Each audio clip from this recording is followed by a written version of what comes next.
This channel is for educational purposes only. Please do your own due diligence before making any investment decisions. Hi, this is Joe. So what I want to do today is clarify a few questions that I get related to two time frames, higher time frame, lower time frame, how to make sure I'm not jumping the gun and not overlooking something on the higher time frame. So we're going to use some basic rules in relationships to the ADX that I think can really help you in determining when we can be confident that we're playing a trade the right way and looking for a proper trigger. All right, let's go ahead and get going with this. Now, if you want to learn more about some of these techniques, I would suggest starting with my book. You can click the link in the description to find out more. And then also, if you do enjoy this content, please hit that like button and also subscribe. All right, I'm going to use a number of different examples using two time frames. To start out, we've got a weekly chart on the left and a daily chart on the right of Caterpillar. All right. Now, what I want to show here is this is a trend. We have a trend in place. 18 is rising above the 40. They're rising at about the same rate. We've got strong momentum condition in place on the ADX, which is our key. MACD is also strong, but it does cross over. All right. Now, in this situation, we know that we want to play this trend. All right. And we're getting this pullback. But the pullback has a little bit of overrun based on the higher time frame MACD.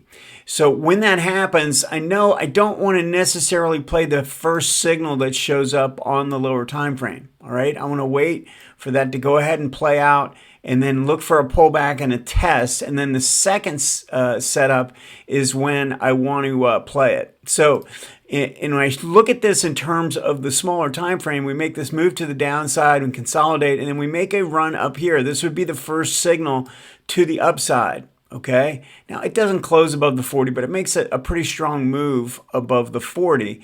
And so I don't want to play that. I want to wait for a test down here of this area and see how it handles it. All right. And that's exactly what happens. This is right out of my course, by the way. I go into this in detail and explain that we want to see this test. Now, when this test occurred, this is really impressive with the way this played out. We had this monster red bar coming down and testing the lows. All right, it tested these little double bottom bars, and then this big green bar was tested. All right, and it did it with a big red bar. All right, so we get this monster red bar and then immediately get a big green bar to erase it and take it out. All right, the moment we take out that high bar, we really want to be entering this trade. Okay, we had a move inside the zone between the 18 and the 40, and then we come out and we test the low. This is my trigger 2. Now, on a trigger 2, you can be more aggressive. You don't have to wait for a close above the 40 or move in that direction, taking out the prior high or anything like that. As soon as we get a strong bar back up through the 18, you can play this on the aggressive end. All right. So one of the things that I'll tell you is that if you're playing trades off the daily too quickly, you might just need to understand the rules. I have about 5 or 6 triggers that I use. All right. And I've said this from the first day I started doing videos on this channel, is that the higher time frame is really not that difficult. When we get into the lower time frame, all the signals are a little bit different. There's a massive amount of variation to them. So when that occurs, we've got to be a little bit more have a better understanding of how to handle them, or we're going to get whipped around. We're going to get stopped out a lot. We're going to be uncomfortable when we're in the position because we might buy this and then it starts to move against us like this, and we think there's no way we're going to win in this. So you just take the stop and get out.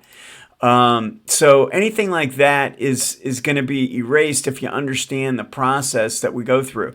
But we always start with the higher time frame and then look at the lower time frame. All right, we don't want to look at the lower time frame and see, oh, I see what's going on here, and we're going to jump the gun and not worry about what's going on the higher time frame. So I used to do that all the time. I used to see a lower time frame pattern, think it looks attractive, and then look at the higher time frame and say, yeah, it doesn't look all that great, but I'm going to take it because the lower time frame looks good. And that's a big mistake. All right, I don't even want to look at the lower time frame unless I see what I like on the higher time frame. If we get a setup on the higher time frame, then you can go and look at the you can look at the lower time frame for a signal. All right, so it's a setup and then a trigger. Setup, trigger. Setup on the higher time frame, trigger on the lower time frame. If you do that, you're going to really save yourself a lot of anguish. All right, let's look at Kinder Morgan. This is a weekly chart on the left and a daily on the right. Now, here's what's interesting. We don't have a trend in place. We're in a sideways consolidation with a low ADX pattern in place. All right, MACD really coming down towards the zero line, forming a little reverse divergence here. So I do like to see that, but we make this move to this. It's a sideways line that has formed, okay, and we can kind of draw in this trend line here, and then we can go to the smaller time frame and we can see that we've got a lower time frame a low ADX pattern in place here as well. All right, now when that's the case, you can see we got this big red bar at 28. We get this reversal at 28, and then we get another red bar at 28. Well, I can draw in a horizontal line here and say, if we get a move back above that 28 level, then I can take this trade. Now, what we want to have happen, if we're going to take that sideways cross, is green to hold above red on the last pullback. So on this last pullback, we had this, and if you notice, it stayed above the red. Green came down below 25, but it didn't break the red line. It didn't break the negative DI. So I like that as a potential tool when I'm going to look to play a breakout trade when the higher time frame has low ADX. All right, so understand, if we have low ADX on this time frame, then I want to be a little bit more proof on the lower time frame especially if I'm going to play a breakout trade. All right, if you're playing a trade to the upside, you're almost always going to have trend strength on the higher time frame, so you don't necessarily have that issue of looking for a lot of confirmation on the lower time frame. We just need a trigger. We need one of our triggers to show up. All right. Now, in this case, we have low ADX and low ADX. We need green DI to hold above red. And if you have that, then you can play the breakout. You can buy the breakout above these red bars that are showing up. Okay. So, so that would be a different way to look at it. So the first one was a trending trade, right? This is a sideways line breakout trade. All right, now let's look at Kinder Morgan on a monthly on the left here and a weekly on the right. We were just looking at this weekly, but now it's the lower time frame. Look at the higher time frame here. You can see what happened. We formed a low ADX condition here. MACD was coming down to the zero line. But again, we got this sideways line forming with low ADX. All right, now on the lower time frame, we did the same thing. You see how we held on this pullback. So that means we can buy this little breakout here coming back up. So this crosses back above this green, and we buy here. Now, in this case, if you look at the way this truly played out, if I draw this trend line in place, it does coincide with the crossover and break of this. Right? They're basically right around the same level. So breaking the trend line and also breaking this horizontal resistance that was created from the DI line cross and hold pattern, right? So we cross over and we hold, and then we look for it to break out above that. And even if it breaks out via a gap, you follow the gap rules, you can take that trade, all right? So we've got the 2 time frame pattern developed on the, now I did this wrong because we're actually looking at this higher time frame. This is this was in a trend. So this is different, right? We're in a trend on this time frame with strong momentum. Okay, and the low ADX pattern has a green holding above. So this is an easy decision that we wait for this break of this trend line, right, and get in. all right? Or like I said before, breaking above this horizontal level. So in this case, we had a trending play in place, and on this situation, we had a breakout play. So Kinder Morgan in two different ways. You play the monthly, weekly, and you're playing a trending play with strong momentum on the higher time frame, and the lower time frame is a breakout pattern. All right. So again, I'm looking at this first, and I'm seeing this setup develop, and I'm seeing what's going on, and I'm also seeing that we had this crossover to the downside. So I want this to come down and kind of move around. It did that. Came down. It jiggled around a little bit before it broke out. Okay. So I'm not taking this first cross of the moving averages. I'm waiting for this to come down, and it's the second one. All right, so just have to know the rules that you're playing, and I think you won't be jumping the gun all that much. The other thing you can do is give yourself a little bit of room here. If you buy this in here, make sure you're giving it a little bit of room at 25 or something like that, using average true range or something that gives it to stay outside of the noise. All right, that's a good strategy in this type of environment. All right, here's another example, monthly and a weekly. All right, now on the monthly chart, we had a low ADX pattern, okay, and we formed a 40 to 18 bounce where we rally up to the 40 and then we pull back and the 18's cupping around. So this 40 to 18 pattern is developing, and then on this time frame, but we don't have any proof yet. We're not in a trend yet. We don't have any strong trend in place, so we need more proof on the lower time frame.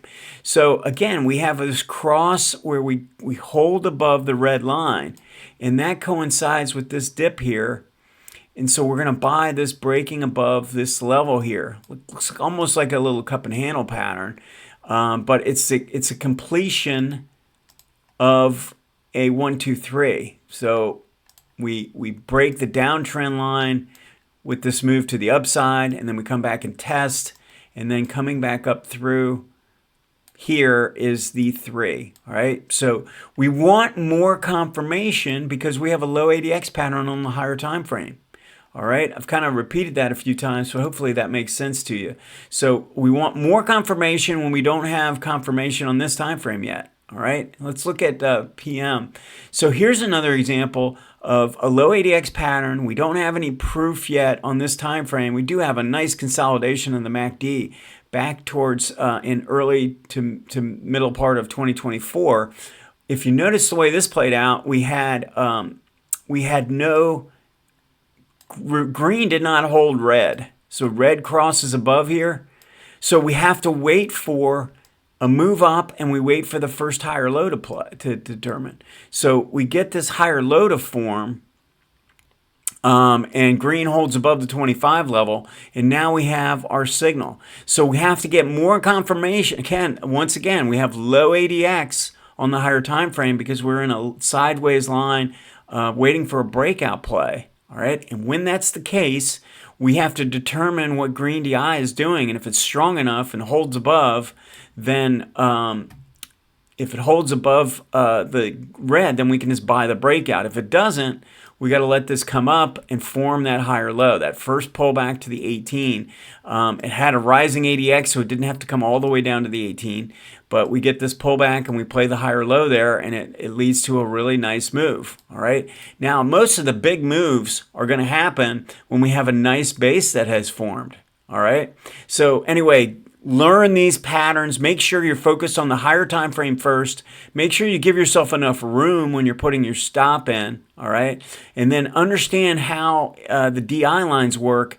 If DI line is holding, then we can buy the breakout. If it doesn't hold, then we have to wait for a move to the upside and a higher low to form. All right. Let me know if you have any questions. We'll see you next time.